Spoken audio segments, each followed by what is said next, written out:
Candace Walton stood in front of a judge on Wednesday morning where she pled guilty to several counts. And in that courtroom was complete silence, but an overwhelming amount of emotion when details of what happened to her brother and her mother came to the light.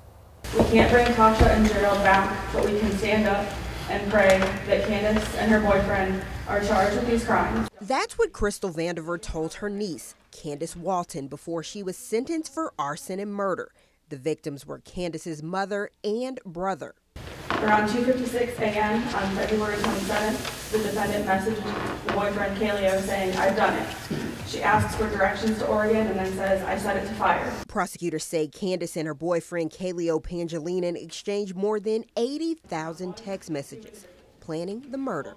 They discussed how the defendant had been putting a mix of medications in her mother and brother's drinks, and it was making them throw up, but it wasn't killing them.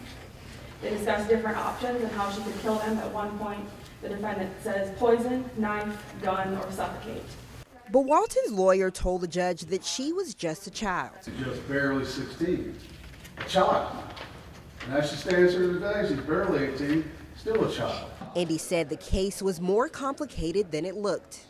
There were issues in that house, there were some things going on, some physical abuse by some people that were coming in and out of that house that she dealt with. Then Walton herself spoke to the judge.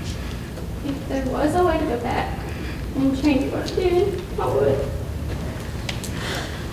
She said she thinks about her mom and brother constantly and asked her family for forgiveness. But her aunt said they want to cut all ties. I don't want nothing to do with her. Both Jade Gordy and Crystal Vandiver say it's painful and no sentence can bring their loved ones back. Not really happy with the outcome due to the fact she killed a special need nephew and my sister. We could never give them back. Walton was granted life with the possibility of parole, even though the state did ask that she would get 2 life sentences, saying that when she could make parole, she would be 48, an age her mother nor her brother would ever reach. In Monroe County, Kalisha Moore, 13 WMAZ News.